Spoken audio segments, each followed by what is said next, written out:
was just about to start the other live stream, but then I realized I don't have my smoking jacket and I didn't have my lighting going. So it was kind of things I still needed to set up to get us all ready to go. But if you are joining us for the first time, we are a history channel here on YouTube where we discuss social studies of all different kinds, geography, history from all around the world, perspectives of human life ranging from the ancient to the classical to the medieval, the early modern, the modern, and the contemporary. We talk about geopolitics, past and present, how history informs the past so that we can understand the future and understand the present and then move on to the future, different things along that nature. That is what we do here at the Friendly Neighborhood History Channel. So if you love history, if you love learning about social studies, geopolitics, you are in the right place. We release short and long form content throughout the week, multiple times. We also have a Substack where if you don't like to hear my voice or listen to or look at my face or look at my hand gestures or anything like that, you can join us there and do a little bit of reading about historical topics and commonalities that I find there. And of course, we also have a Patreon where we have more exclusive content for those of you who want to contribute and help the channel grow. But if you like history, if you like social studies, you're in the right place. Consider liking and subscribing, joining the Friendly Neighborhood Historian Legion. We are over 6,200 strong and growing at a rapid pace. And I'm really excited about all the stuff we've got lined up and all the things that we've been able to do so far. We are in our new studio. Forced relocation brought us here. And so I am in my usual attire, my smoking jacket, my Hugh Hefner jacket, my dressing gown, my robe, whatever you want to call it. It's just nice and warm and fuzzy and feels good. And I hope you are feeling nice and warm and fuzzy and good tonight. And before you start your weekend, join us for our Q&A. Tonight, we will be doing an hour where you can ask me anything you'd like about any historical topic, social studies, geopolitics, past or present, social sciences, geography, and of course, the humanities. That is what we are here for. And then start your weekend off the right way every Friday at 8 p.m. Eastern Standard Time by joining us and asking us anything you want about history. Then follow it up on Saturday evenings before you go out and continue your partying and fun at 7 p.m. Eastern with another hour of Friendly Neighborhood History Q&A. Ask me anything about social studies and stuff like that. And yes, happy Black History Month. We are just getting started. Konnichiwa, welcome. The Japanese greeting. I'm wearing kind of a kimono, if you want to call it that. So there's that, I guess. And there's also, of course, our Sunday live stream lecture where I lecture about a particular historical topic that is interesting or catching my attention. So if you like history and social studies and things like that, and you're in the right place, consider liking and subscribing and becoming a Friendly Neighborhood Historian. You may also, of course, want just to listen and enjoy. And I know there are people who really enjoy our live streams, our lectures, and our Q&As, and they just listen and watch on the sides, and that's perfectly okay too. But if you like different historical topics, you're in the right place.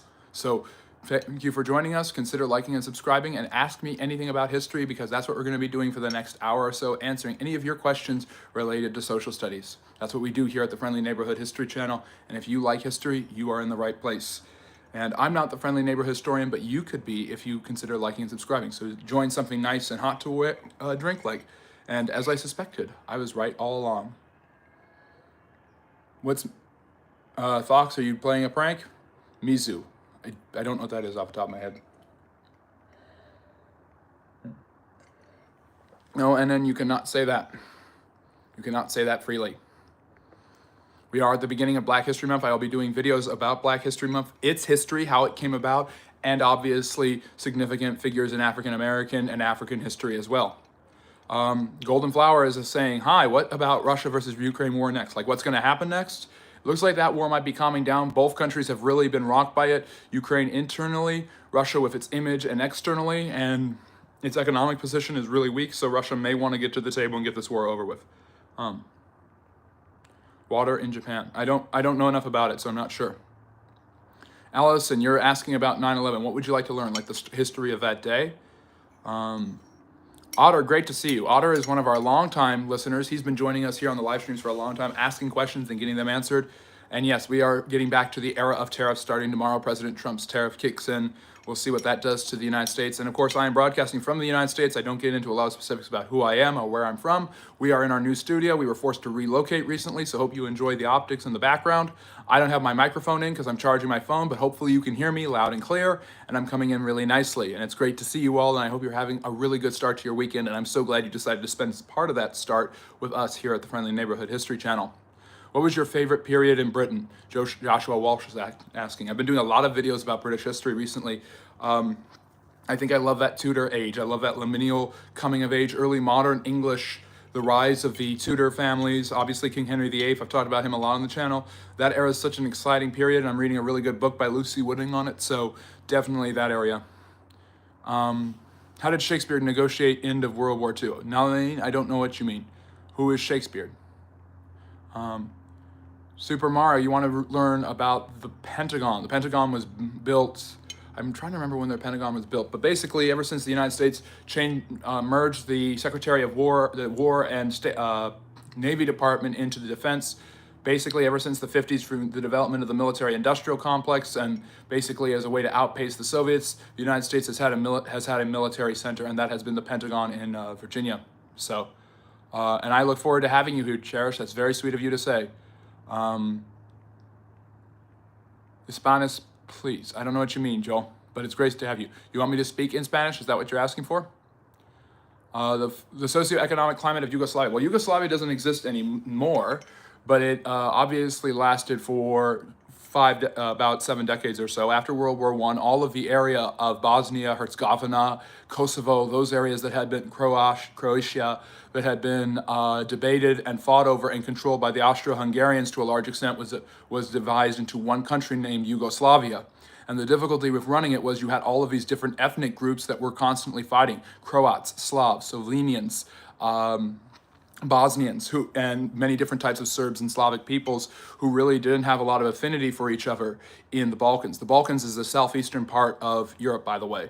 And so because of all those problems in the Balkans, there was a need for kind of a strong man to lead those people, and that man was Josip Tito, who had been the leader of the resistance forces during World War II when the Nazis invaded, was a communist in many ways, and became the communist dictator for many decades to follow.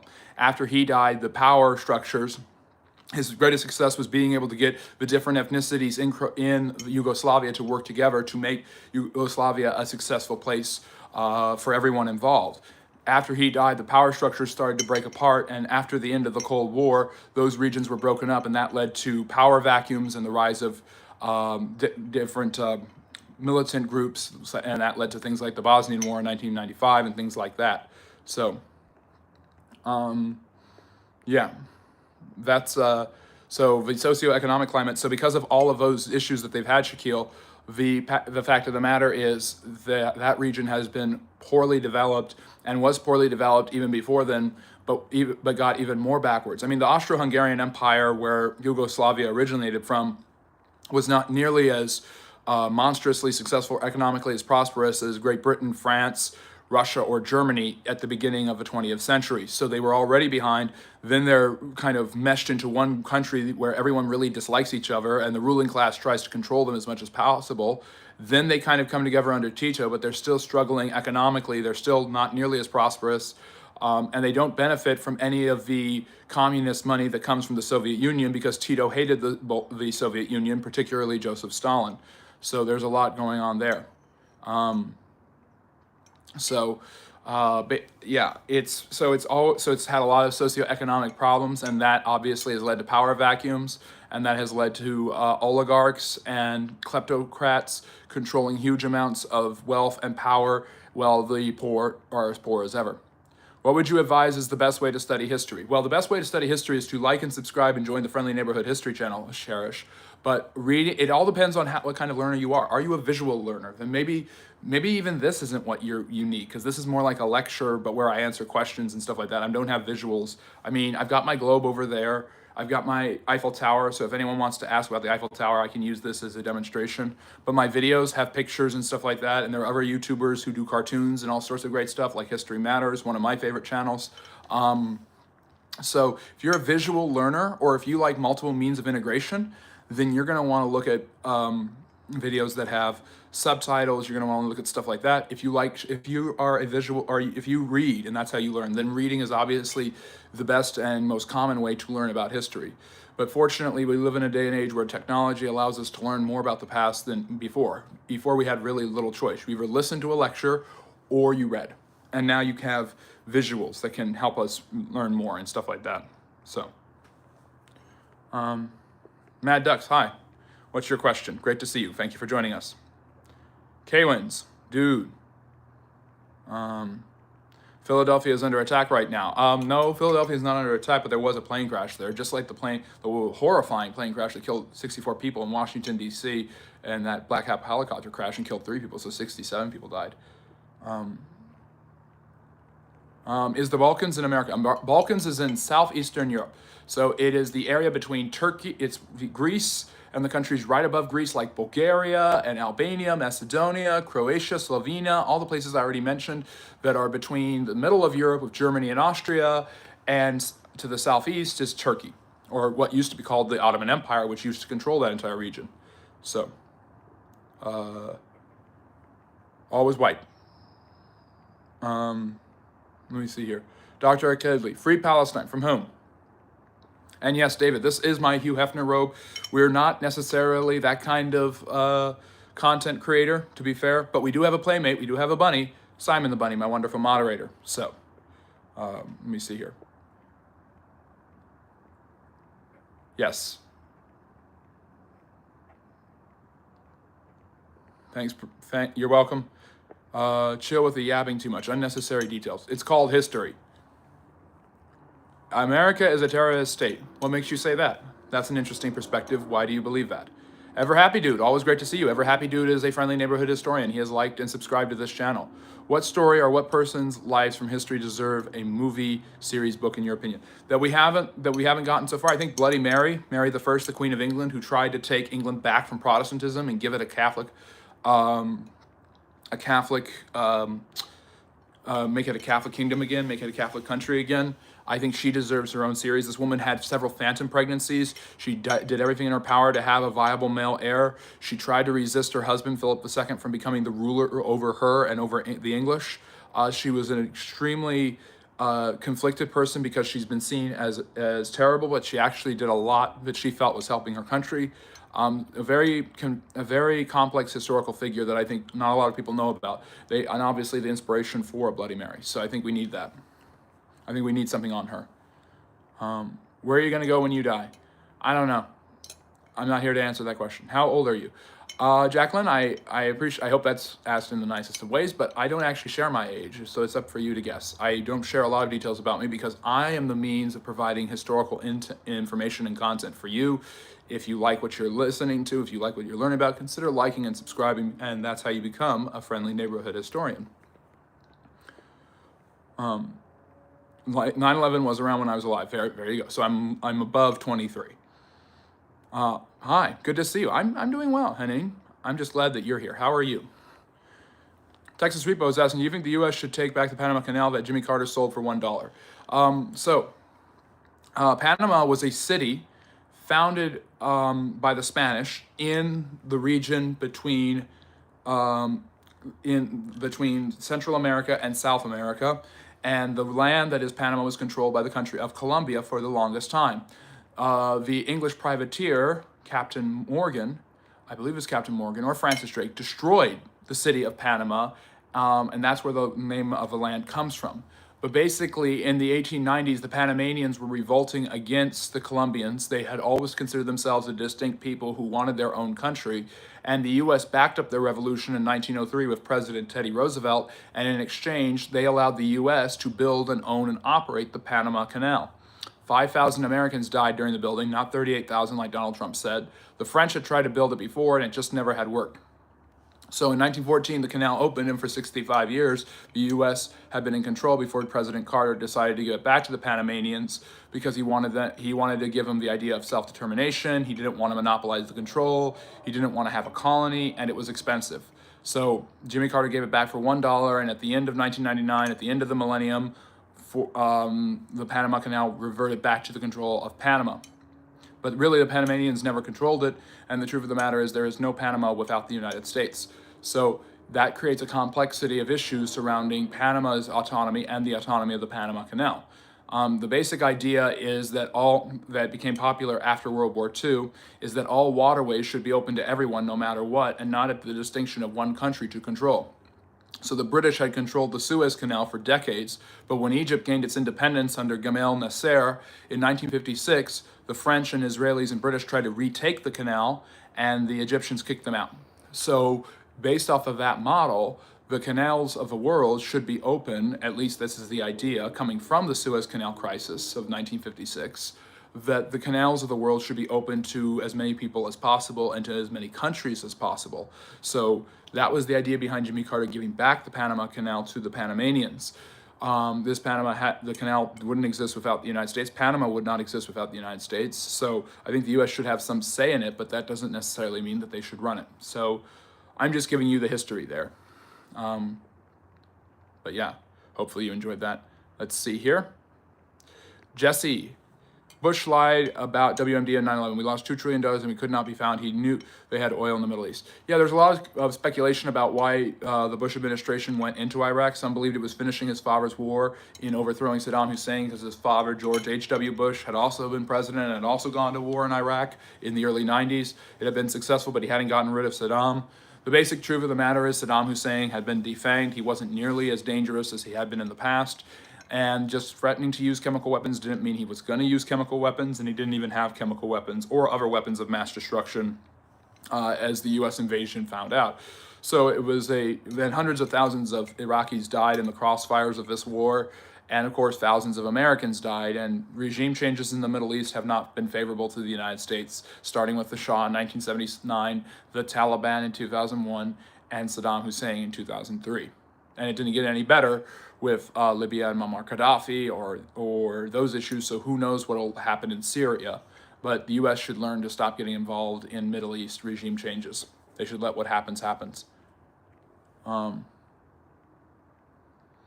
If my grandma eats 20 toasters, how many giraffes do I walk to the moon?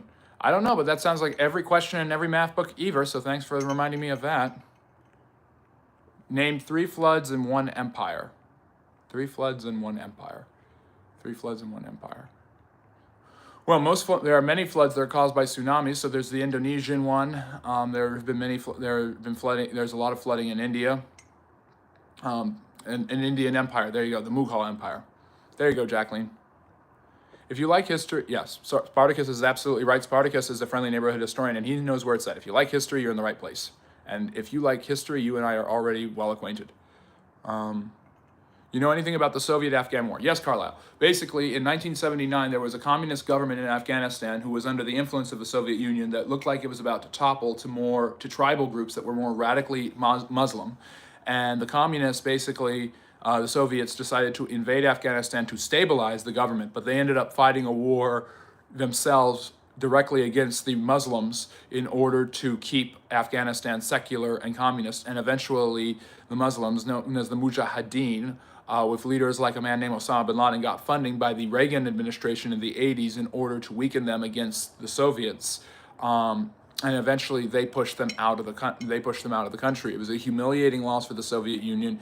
It was their version of Vietnam, yet they were already struggling with a lot of other issues economically in the 1980s, and it helped lead to their collapse. So Carlisle, that's a basic summary of that very quickly. Did they ever find a chemical weapon in Iraq? Why is it the terrorist state, you ask? Well, there's no terror. It wasn't a terrorist state, but Saddam was friendly to terrorists and had been in the past before. And no, they did not find weapons of mass destruction. He had used them before. Lydia, nice guess, but I'm not saying yes or no. Yes, I am wearing a jacket. America isn't even close to the first constitutional republic, but we do have a great uniqueness to what we believe is rights. Yes, Richard, that's true. The Romans obviously were a republic, the Dutch had a republic, and the English had a Bill of Rights. So the Americans get their political systems from 3 different ancient and modern countries. The English, they have a Bill of Rights and a constitution. The English Civil War, the English Glorious Revolution of 1688 allowed Parliament to basically take the reins of power away from the king. The ancient Romans and their republic, the way their Senate and executive branch was set up is very similar to how the Americans set it up in their system. And the Greeks set up representative government in Athens with democracy. So America is a democratic republic. So it takes from Greece, it takes from Rome, and it takes from Great Britain. And you add in the ideas of the Enlightenment thinkers like Montesquieu, who believed in the separation of powers and multiple chambers in a legislative branch. And you've got the American system. So it's kind of this mesh, this melting pot, not just of immigrants and ideas and cultures like the United States is anyways, but its government is a political hodgepodge of different combinations from all over the world. You're mean, neighborhood historian? Oh, well, that's unfortunate, but we'll be friendly to you anyway. Six Dogs, we're glad you're here. Who's Rafael Nadal's cousin?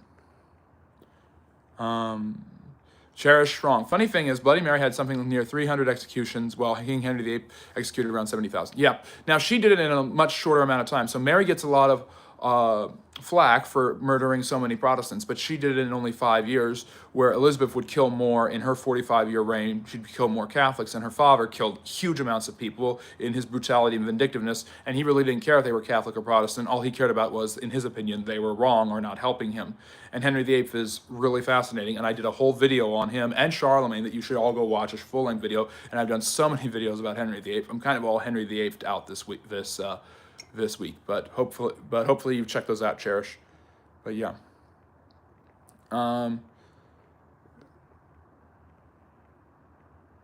Michael Rodolfo's here, by the way. Rodolfo is my wonderful moderator. He is holding down the chat, so show him some love. He's a great guy, so I'm glad he's here. And let me see. Regime change is illegal. Well, it's Coy, I get where you're coming from. It's illegal to force a government to be ruled by another government, but it's illegal according to who? When you're dealing with international law, who is the ultimate standard? Can you subscribe? Absolutely you can. That's what we're here for. Latsira, great to see you. Welcome. Good night. Good evening. Maybe there was no ISIS and 1,000 civilians dead. Yes, Golden Flower, it's very possible. If the U.S. hadn't gotten involved in Iraq, there would be no ISIS, there would be no Abu Bakr al-Baghdadi. Saddam Hussein would have been either overthrown by his people like Gaddafi or died at an old age. And then who knows what would have happened. The U.S. could have had its fingers involved from behind, but that war never should have happened. The war in Afghanistan should never have happened. The Shah of Iran should have never fallen. All of it. The CIA armed the Mujahideen, and among their leaders, Osama bin Laden. He turned his attention on the U.S. afterwards because throughout the 1980s, the U.S. came to see Islam as an enemy of the Marxists. So the biggest enemy for the U.S. is obviously the Marxists in Russia with the Soviets. But then so that's their biggest target, and so they're willing to ally with anyone in order to be a radical authoritarian dictators like Francisco Franco in Spain or Juan Perón in I always get confused. Argentina, the other guy and there was another guy in Chile. They don't care if a government's corrupt, which is what they did with South Vietnamese governments, as long as they're not communists. And the U.S. really should have learned that they could do both. They could fight both at the same time. But despite the fact that the U.S. was horribly opposed to radical Islam in Iran, and obviously had fought in Lebanon when there were terrorist attacks there in 1982, the truth of the matter is, at the end of the day, the Americans basically felt that the worst absolute enemy was the Soviets. And so supporting radical Muslims, supporting their right to freedom of religion as freedom fighters and underdogs was part of the American way. So, and that hurt the Soviets, so it helped us.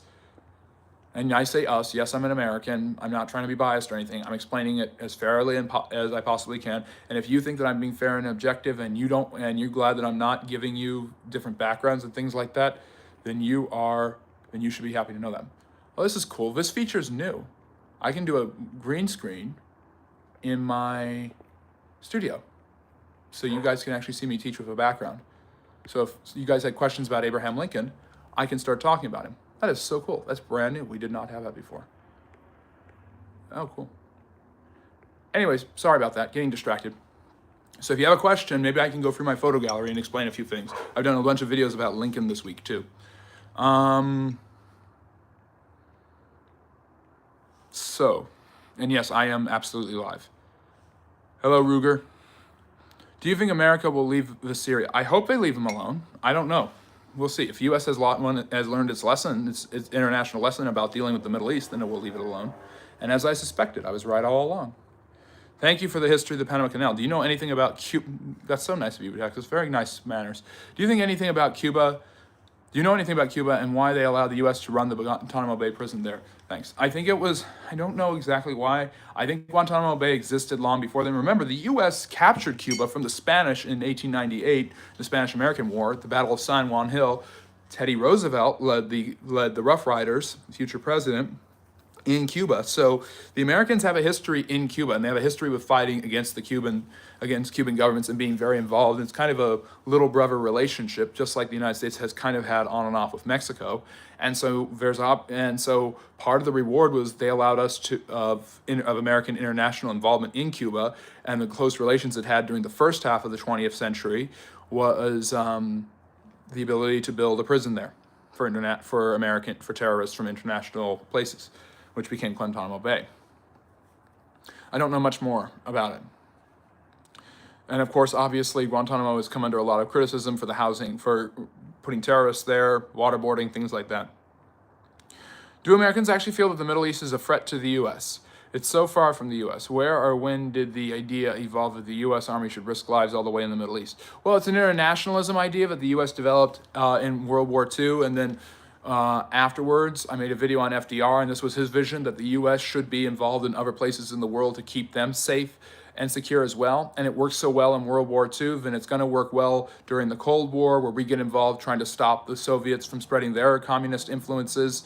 And at the same time, it's going to work well in places like, it must work well everywhere. So because it worked well in Italy and Germany and liberating them from the Nazis in the 40s, then therefore it must work well in places like Syria or Vietnam. And not everyone is the same. Not all cultures are equal. All cultures are different.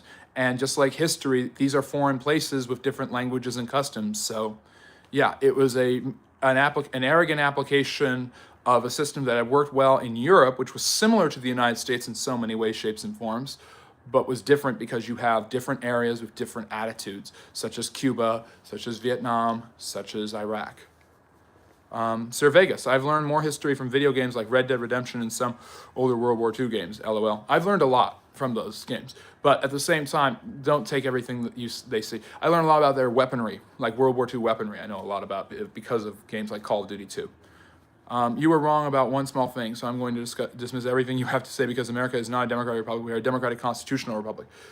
Well, yes, we are a democratic. Thank you, Anthony, for describing the political climate of our world today so well. It is a democratic constitutional republic. It started off as a constitutional republic, and then democratic elements were shifted inwards. So we're a democratic republic. We are a constitutional republic. These are almost interchangeable.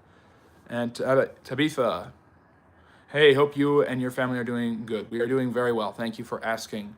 And she is asking in the spirit of different calamities that have beset me, which have led to the relocation and stuff like that. So for all of you who are interested, I am doing just fine. We're landing back on our feet. I don't have my microphone, but I do have all new equipment. I have a new studio, and we're going to do a new setup soon. So it's not just going to be the couches. I've got a recliner coming and some other things to set up, and we'll do a little bit more like we did before, and it'll be a little bit more cozy maybe. Yes, the British do have a Bill of Rights.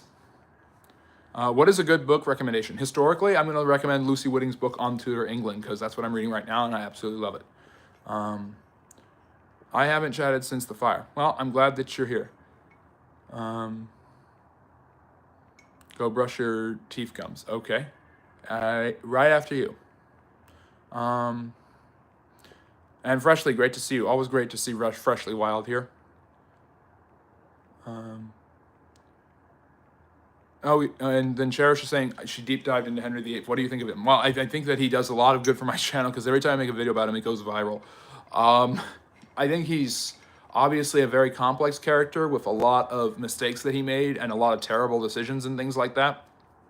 But I think that he obviously had a vision for England that actually was pretty good. Taking over Ireland, building the Royal Navy, really strong. Separating England from the continent. Separating England from the Catholic Church was in a way separating England from the continent that allowed England to become more free and think about its own, the spreading of its own ideas. And England did this throughout most of the early modern period. They went elsewhere to spread their ideas. So, yeah. So Cherish, I think he's complex. I don't think he's unilaterally bad, and not every monarch would do exactly what he did, but some did. I think he was just grasping at everything he wanted, and I think he had a complex when it comes to those things, and obviously a brutal human being who did a lot of disgusting stuff. Who is Justin Trudeau's real father? Pierre Trudeau. The Family Ventures. You part of the LGBTQers? No.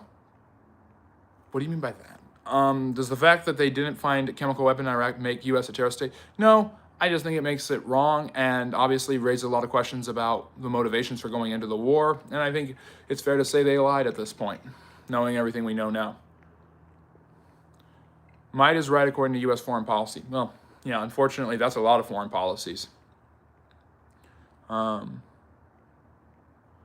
me see here. Muslims are the best. We will convert everyone to Muslim by 2026. Allahu Akbar. Yeah, that always makes things better.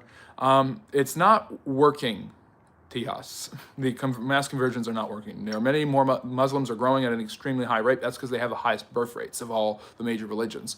But there's a lot of antipathy and worry and apprehension about Islam, and it's growing in the West right now.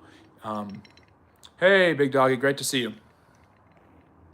Let me see, Michael. These are interesting perspectives you have. I try to be as fair as possible. I try to be as balanced as possible. I don't give my opinions that much, but I use the history that I know in the context, in the historical context, in the cultural context, which is related to the history, to give as honest and fair a perspective as I possibly can. And Michael, it's so great to see you again. Yes, you can. And the family, you can put all of those and a credit card, but I don't take Discover. From Austin, PA. Okay, I didn't know Pennsylvania had an Austin. Do you know anything about our dam disaster, the Bayless paper mill, or the Goodyear factory that used to be here? Well, if you're from Pennsylvania, you've got obviously most of Pennsylvania has a long blue collar history that would involve things like Goodyear. Obviously rubber factories, tire factories, things like this. I don't know about the Bayless paper mill, but this is a steel working, coal working place. This is an area where so many raw materials were used for production and manufacturing, especially in the late 19th and early 20th centuries, that obviously Pennsylvania is the home of most, as is much of the Midwest, the Rust Belt, the Iron Belt, of huge amounts of productivity of coal, steel, metal, iron, things like that. And when you produce those goods nearby and those raw materials, you also produce the goods that you use with them. So that would explain a lot there. So I don't know about those specifically, but I understand, but I have heard a lot about the offshoring that has affected those areas and has led to certain political shifts there as well. So let me see.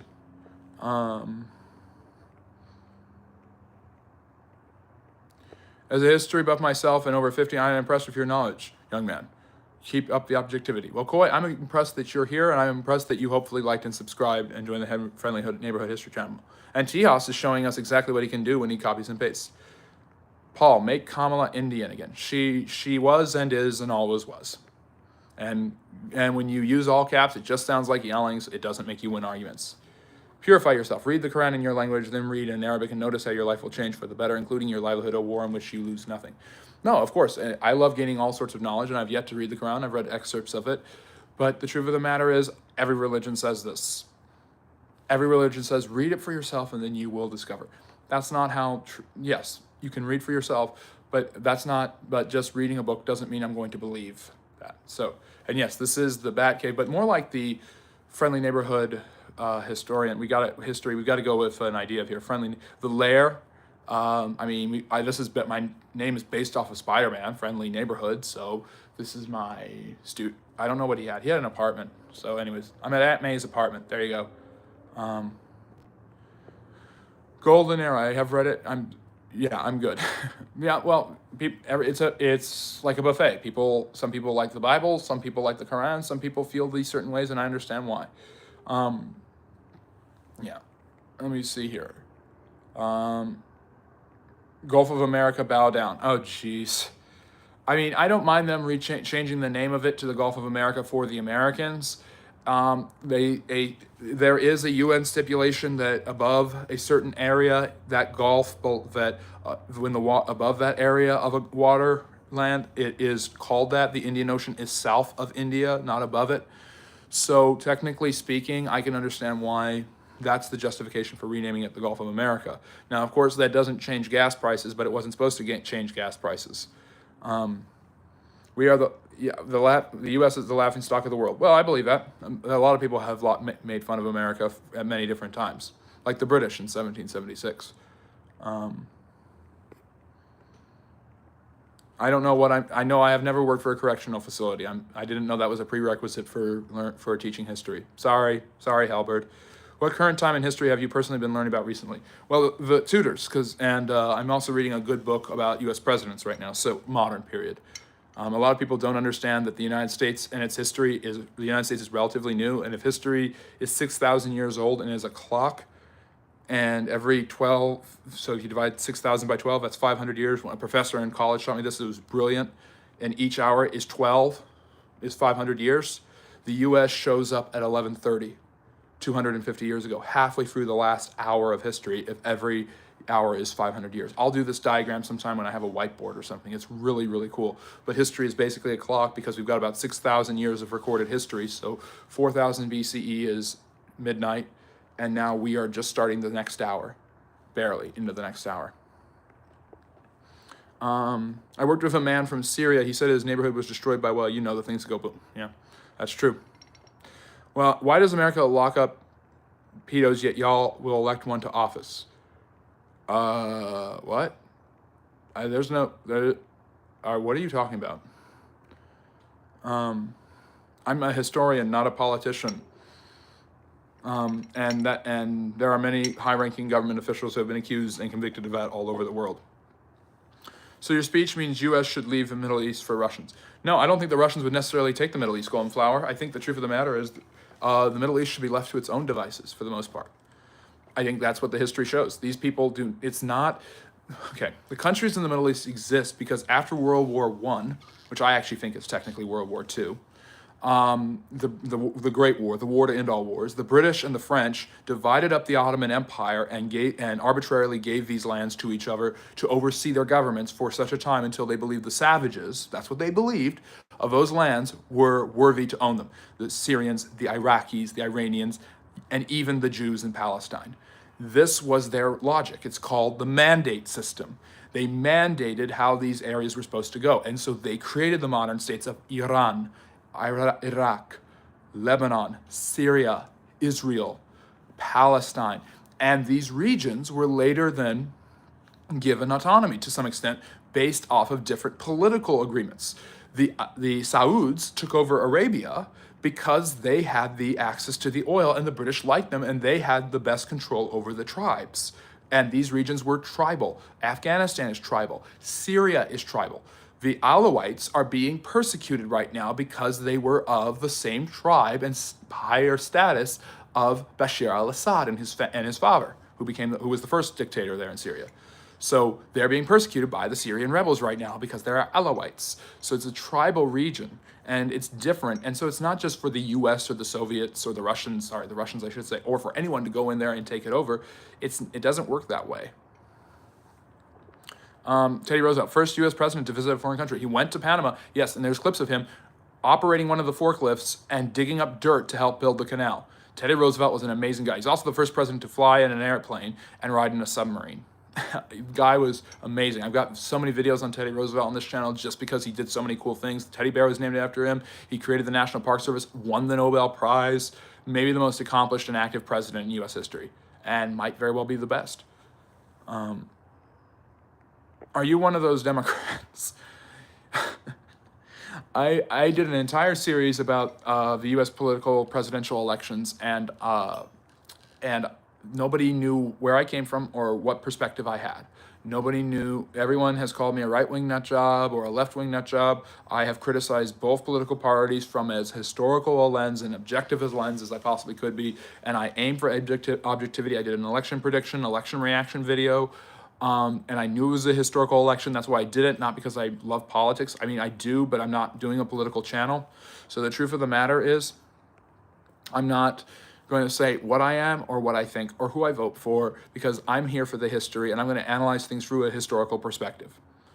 And people think I've been too fair to Donald Trump, and some people think I've been too mean to Donald Trump. So Dylan, you're just going to have to keep on guessing. But I'm glad you're here. What do you think about Turkey's role in the Middle East? Latira, well, obviously, Turkey has exhibited throughout its history inordinate power and dominance, especially under the Ottomans of Turkey. The Seljuks are another example of this.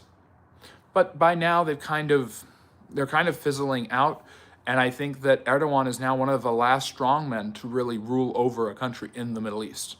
You don't have it anywhere else, like Syria, Iraq, Afghanistan, all kind of gone. Iran is run by the mullahs and by radical Islam, basically. So I don't know about Turkey's role.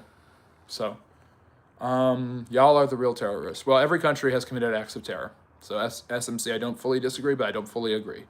Liberal Democrats, Crimea River, y'all got MAGA'd. Okay, this is not a place for this. This is not what I'm talking about, but I'm glad you feel good that Trump is president. Whatever.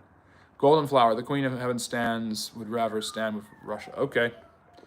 Do you foresee, Rodolfo, my wonderful moderator, is asking, do you foresee that the U.S. will lose interest in the Middle East as alternative sources of energy evolve? Yes, absolutely. And if the U.S. is smart with alternative energy, they might want to look into nuclear power, which is what France has used for the last 50 years. And Germany has to import most of its energy from France right now. Okay, that's just disgusting, Paul. So stop. So knock it off. By the way, I know I'm behind all of you, behind on the chat and everything. I totally get it. Have some grace. I'm trying to catch up, trying to give as thorough and good answers as I possibly can. Opinions on the Interstate Commerce Act of 1887. Don't know enough about it. Harsnet. I don't know. Sometimes I just don't know about things, and so I'm be more than honest to say I don't know. Tariq, hello, welcome. Thank you for joining us. What was Diogenes of Sinope's most badass moment? I don't know, Richard, because I don't know who that is. I've heard that name. I'd have to be jogged on the memory, but I don't know an awful lot about him. So, those who saw the risen Christ chose torture and death rather than deny what they saw with their own eyes. Okay. I actually am going to do a video on that, and I'm not going to get religious on this channel, but I do analyze, obviously, religions from a historical perspective, and if you want to learn a lot about history, you have to learn about religion. It's impossible to do otherwise. If you want to learn about India, learn about Hinduism. If you want to learn about Saudi Arabia, learn about Islam. And if you want to learn about Israel, learn about Judaism. And if you want to learn about the West, you have to learn about Christianity. So the truth of the matter, you don't have to believe any of it, but you have to learn about it. So I'm going to do a video about that idea. There is no historical evidence that any of the apostles died. All the evidence comes from Christian sources that were written later on, backing up the idea of oral Christian tradition that they died in murderous and tortured ways. We don't know exactly if that's true. However, there does seem to be some truth to the idea that the Christian communities during the first few centuries suffered huge amounts of torture and torment when they could have just renounced their views and not have done that. So there is a lot of that going on, and that example might have been very well set by their first leader, who was killed for his beliefs, even though he could have renounced them and then carried on. So there does seem to be a zeal that doesn't prove truth necessarily, but a zeal in the early Christian church that very well might come from their founder and his followers, who may have very well been tortured and killed. I'm not saying that Eusebius's account, the church historian who wrote most of these ideas, or wrote down at least most of these ideas about Peter being crucified upside down, Paul being beheaded, all of these early Christian figures. I'm not saying that his account is 100% historical. Neither is Herodotus's about his histories or Thucydides. They're just as fantastically biased and full of religious iconography and ideas as Eusebius is, as are the Gospels. So the truth of the matter is, if we reject the Gospels and these accounts as historical, at least in some way, shape, or form, then we reject all of ancient history as historical in some way, shape, or form. That doesn't mean every single thing in it happened. That doesn't mean I can prove it. That doesn't make it mean it proves it in and of itself. But if we take ancient histories as a standard for believing in those historical events, like Thucydides writing about the Peloponnesian War and including narratives about how Zeus and Poseidon intervened, then it's perfectly fair for the gospel writers to do the same thing and for us to call those histories about the life of Jesus of Nazareth. So, anyways, but I'm going to be doing a video on that based off of Mel Gibson's viral Joe Rogan Experience podcast, where he talked about them dying. And there is some truth to the idea that the early Christian church was heavily persecuted, and because they were heavily persecuted, who knows what that actually, there does seem to be this idea of at least a zealous commitment. Let me see. Fidel's is real daft, okay. Catholicism isn't Christianity. All right then, even though it claims it is. Do you support illegal? Learn how to spell, please. Could the Vietnam War have been avoided? Carlyle is asking, back to the history. We're getting too far afield. Yes, I think that the French should have just given the Vietnamese their own country.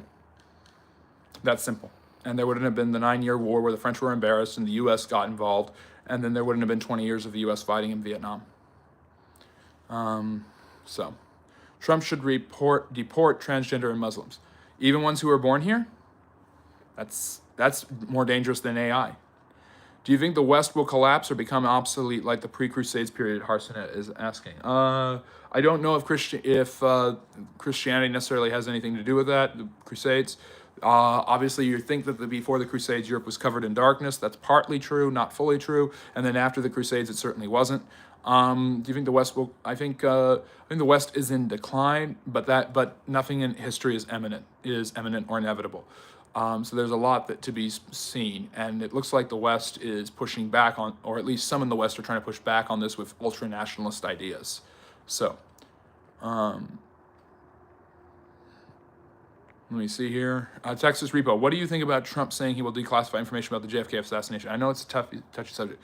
I think it's something that the U.S. government promised to do 30 years ago, and never. 25 years they said we will publish all of the JFK information, and they never have in 25 years. So the real truth of the matter is, I think that there's a lot to be seen, and there's a lot of question marks surrounding the assassination of JFK, RFK, and MLK. And if there's nothing to hide, then just release all of it. And if there is something to hide, then maybe we need to start changing the way we understand the history around these events. So I did a short on that, a very short 15-second video explaining how that could change the way we interpret the history around those events. But I think that in all likelihood, just my opinion, it's not going to change much. 97% of the JFK files have already been released. So, and if it doesn't change much, there's no problem. At least it got done. It's going to leave a lot of question marks about why. Thoughts on Hinduism? Well, Hinduism is actually the world's oldest religion, one of its largest, and it has the largest number of deities, or at least some of the largest number of deities. Let me see here. Who needs all this boring stuff when we can just sell OnlyFans? Because you're more decent than OnlyFans, and OnlyFans is lowering yourself, and no one would want to pay for my OnlyFans. So there you go. Have you studied anything regarding ancient Christianity? I've done several live streams and videos about ancient Christianity, Cherish. You might want to check those out.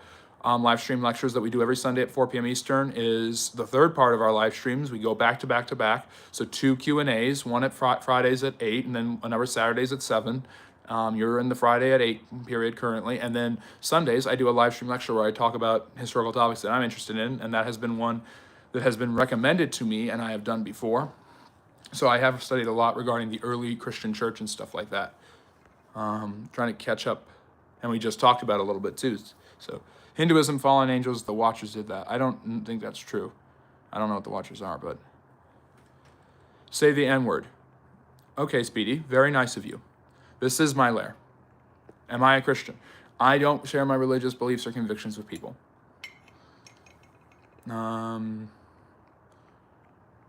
I'm trying to catch up on the chat. I know some of you have been waiting patiently, so thank you for that. How is the U.S. laughed at? Most country citizens don't even have rights. Ouch, that's harsh. Do you believe in God? I will say I do believe in a higher power. I have spoken about that before on the channel. I've been very transparent in saying that that I believe there is a God, but I'm not going to go into much more detail than that. And my channel exists for people who don't believe in God. My channel exists for anyone who is interested in learning anything about history, or likes hearing the sound of my voice, or likes the smoking jackets, or likes the chat. So, let me see here. You support circumcising. I don't know if I don't support it. I mean, I recognize it as a religious custom, but interesting. So the seventh planet is now aligned in Aquarius. Sweaty. I know so the age of Aquarius began in 1997. Sweaty Booger, weird name, is asking about the age of Aquarius and how now seven planets are aligned. In 1998, the age of Aquarius started and the age of Pisces ended because 6 out of the 9 planets aligned in the first star of the constellation of Aquarius, and that began a new zodiac age. And now a 7th planet is aligned, so I wonder which one that is. I'm imagining it's going in order, so that would be Neptune, right? Or Uranus? I was getting mixed up. So no, yeah, trying to catch up on the chat, so I'm going kind of fast. Guyan, great to see you. It is too I don't read every chat because some of them I see ahead of time and I know it's nasty and I'm not going to do it. So, woodworking it is too broken up to tribal to control large areas except for extreme violence. Yes, or despotism. I'm assuming you're referring to what I said about the Middle East. Then you and I are in total agreement. What do you think about Iraq or Iran? I talked a lot about them today. I'm not going to get too much into it anymore. TS, weren't you just saying that the whole world was going to be Islamic in 2026? Yeah, you're just a troll. Got it. Figured you out. Yeah, woodworking, you know what you're talking about then, so thank you for your service. Freshly Wild, can you elaborate on the Fertile Crescent and how it was a bustling region for trade? Yes, so the Fertile Crescent is, we talked about the earliest human civilization being 6,000 years ago. That is in Sumer, which is in Mesopotamia, modern-day Iraq, Iran area. The Fertile Crescent is basically makes a crescent in the Middle East, and it's near the Tigris and Euphrates rivers, and it has access to ample amounts of farmland. People build large communal farms. They traded for tools. They needed armies to defend themselves, so they developed towns, settlements, and communities that later turned into cities. And these city-states in the area of Sumer worked with each other, trading different goods. And the reason we know that is because goods that were produced in one city were found in the ruins of another city, meaning that there was constant trade going on, and so that region was bustling with trade. And then the earliest written documents in human history that come from that region of the world talk about sales ledgers, trade receipts. They aren't ancient long stories about their kings and their gods. Those come later on.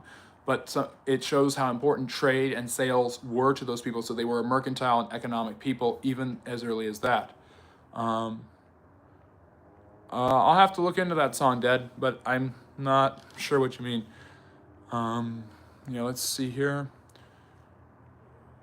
Guion is asking, was it bad for Teddy Roosevelt, to break up Standard Oil? I've heard that Standard Oil actually supplied lower prices and Teddy was wrong to break it up. Well, the truth of the matter is a lot of people who support monopolies believe that, or trust, believe that at the end of the day, the prices will go down anyways because they have to make money. I heard that they were providing lower prices. I've heard that before, and that breaking them up made different companies that had to compete, so they had to raise prices to try to outdo their competitors. But obviously it went along with this notion that one company can't control anything because whenever they want, they can start price gouging. And once they start price gouging, everyone is forced to pay those prices. There were already government laws that said people couldn't have trust like Standard Oil did, where a few companies selling all related products control everything in that production field. They already had those rules on the books. These people were not following them, and that is why Teddy Roosevelt broke them up. He enforced antitrust laws that were already there. Woodworking, Quran is definitely not scientific aligned, moon split in half. The Bible talks about the sun and the moon standing still during a battle, so gonna have to deal with that too.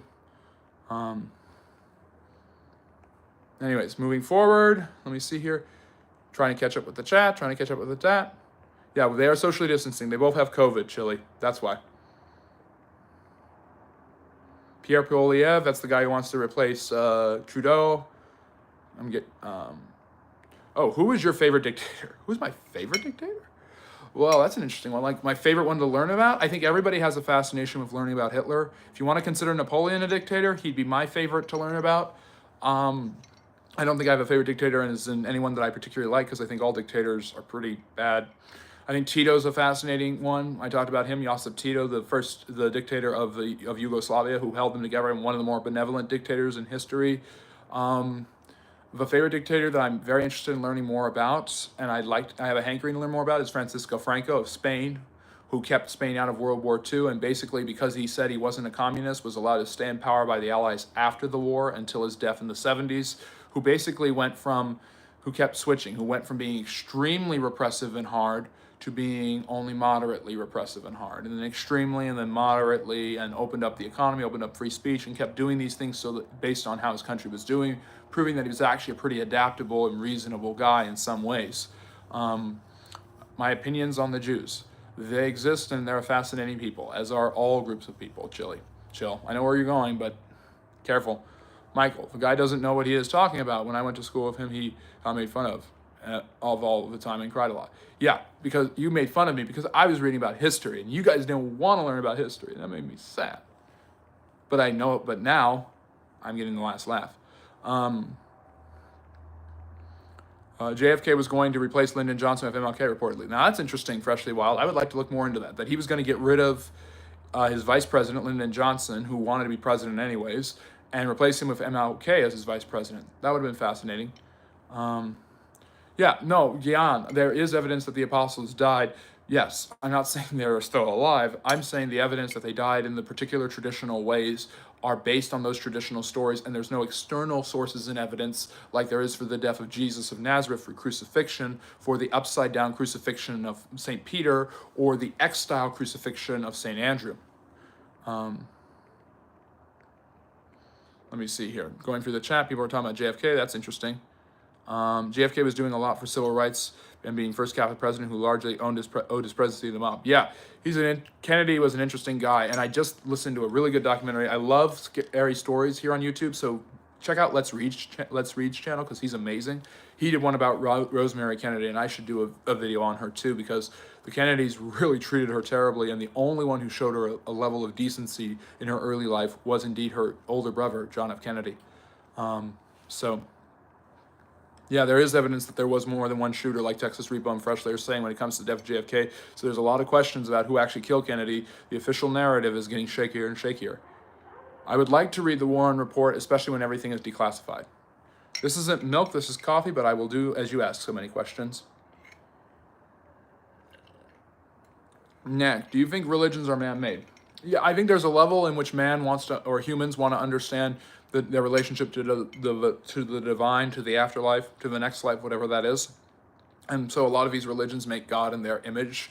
You have the ancient Greeks, their gods are just glorified humans. They have all the failings and shortcomings of human behavior, yet they have superpowers. They're like superheroes, really. The Watchers are 200 angels who, oh yes, that's right, the giants, the Nephilim. That's what you're talking about, Tabitha. Kennedy was also dying from a disease and suffering excruciating pain.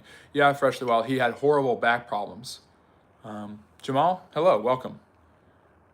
Do you think Muslim nations will attack the Western world? Radical Islam regaining power similar to the Crusade periods. That is my view. Yeah, there is a regaining of their power, and there's a regaining of zealousness that the West doesn't seem to have, but I don't know. I think there have been attacks, but I think terrorism is more of a political outcry and more of a meant to terrify rather than to be a cohesive invasion. So, and yes, this was a smoking. This was and is a smoking jacket. Has Addison? I don't know if it's been eradicated. So not sure. Yeah, Jesus loves you. Okay, thanks, Juliana. Trying to get through the chat here. People, I don't even see everything. So thank you, Rodolfo, for handling the chat. Harsonet, another great question. Do you think the Western world would be passed by the Eastern world? No. The West has too much of an advantage and too much of exponential growth over the East. And when I say East, I'm thinking of Eastern Europe, not necessarily East Asia. That seems to be pretty close, actually, to the West when you consider the United States, Great Britain, and Canada. Pol Pot. Yeah, Carlisle. Pol Pot was the communist dictator of Cambodia, so extreme in his execution of communist doctrines and in his execution of the killing fields that killed 1.5 to 2 million, about almost a third of Cambodia's population, that the communist Vietnamese next door invaded and overthrew him in the late 1970s. So yeah. And yes, another plane dropping out, that's huge. I mean, we had it in Washington, D.C. Now a smaller plane crashed in Philadelphia. Very strange. Smoke poke. I caused the Franco-Prussian War. I thought that was Otto von Bismarck who caused it by basically ignoring the French request for peace. Oh well. And Global's here. Great to see you, Global. And it looks like I finally caught up to the chat. Yeah. C-Dub, great to see you. Mr. Palad, welcome. And Sonia's asking, great to see you too, Sonia. Impact of the Cultural Revolution on China. It basically threw out all the old communists that Mao was suspicious of and made sure they were killed and created a new vanguard of another generation who were loyal communists and loyal to him. I look like Obama. You need glasses. He's much more handsome than I am. Smoke poke. The Triple Alliance was better than the Triple Entente. It was, and then they got betrayed by the Italians who joined the Triple Entente, and they had to replace them with the Ottomans. Do you think democracy works on large populations? Sonia is asking. Well, yeah, I think that democracy works as long as the population has some check, as long as there's a checks and balances system, because that's the idea of the two wolves voting to eat the one sheep. C-Dub is asking, can you give me a history of the Tudors and was that Queen Elizabeth who just died family line? Yes, it was their family line. It's a different part of that huge family tree, but yes, definitely related to them. And yes, Joseph II was useless. He just gave up power for no reason. Smoke poke. You know your stuff about World War I. Thank you for joining us. Consider liking and subscribing. For anyone else who hasn't done so, consider liking and subscribing as we round up our hour. But C-Dub's asking about a history of the Tudors. I mean, I could do that for a live stream lecture. There's so many details, but basically they come to, you should watch my videos on Henry VII and Henry VIII that I've been making this week, C-Dub. But basically they come to power because Henry VII is able to marry, is from a Lancastrian side in the Yorkist-Lancastrian War of the Roses, and he marries a Yorkist princess after killing a Yorkist king, Richard III, and he unites the two sides and does everything he can to hold on to power for his 24 years. And then his son is Henry VIII, who separates England from the Catholics, making England more remote, independent, and autonomous. And of course, who's known for his brutality, killing his two of his 6 wives and all of that. I was talking about this earlier in the live stream too, C-Dub, if you want to go back and watch that. But anyways, what else? All messages. Okay. I'm just checking something here because my chat filter seems not to be working. Chat messages versus all messages. Okay. Going back. Joseph II was useless. World peace. Yeah, I don't know about that. Is there another reality on recent Islamophobia? Well, there is Islamophobia. There are people who are unduly afraid of Muslims or who are racist towards them. When we say Islamophobia, it's not fear. It's hatred and bigotry towards people because they are Muslim, because they're women, wear the burqas or the hijabs, things like that. I think there's definitely people who always overreact to a situation, including immigrants who happen to be Muslim or things like that. The way JFK's dad financed his campaign for president wouldn't violate campaign finance regulations. I think you mean it would have. Yes, Joseph Kennedy Sr. was extremely dirty, and he basically got the mafia to help try to get his son elected. He is the one who lobotomized his own daughter, basically making her a complete vegetable who was almost inert for the rest of her life. It's really, really, really sad what Joseph Kennedy did. He was also a philanderer whose wife stayed with him. He ran molasses and illegal alcohol.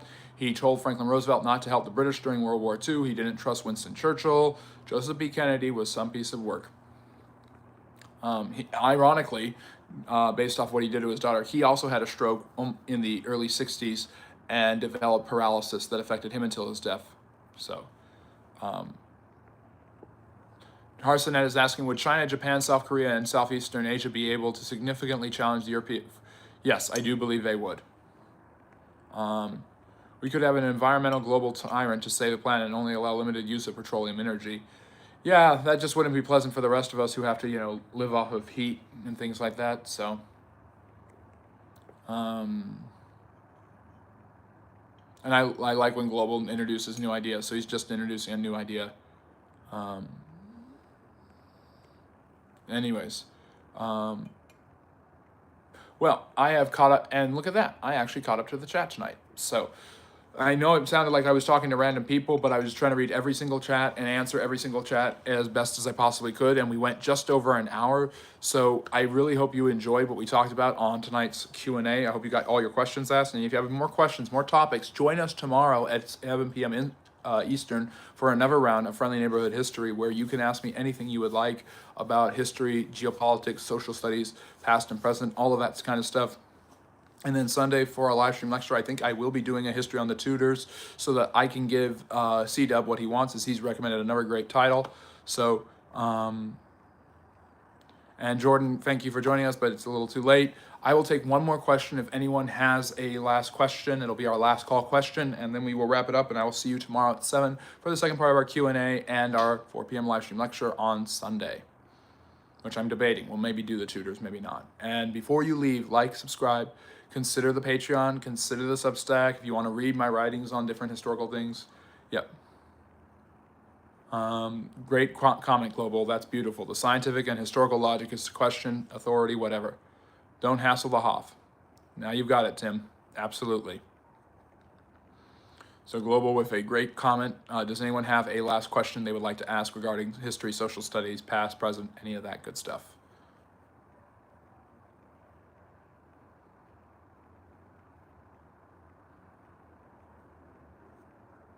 Going once, going twice, going and gone. Well, as usual, as I suspected, I was right. I will see you all tomorrow and hopefully on channel. As you guys, yes, Andrew. Oops, we thought we were there, but Andrew did the wait. But I was going to say, I will see you all tomorrow, 7 p.m. Eastern Standard Time for another round of Q&A, and then Sunday for our live stream lecture. And hope you all have a wonderful evening and a great start to your weekend. And Andrew, did you have that question lined up? What year did Pompeii happen? 70. You're thinking of Mount Vesuvius exploding and burying the people in ash. 79 AD, or 79. I think it was 79 AD.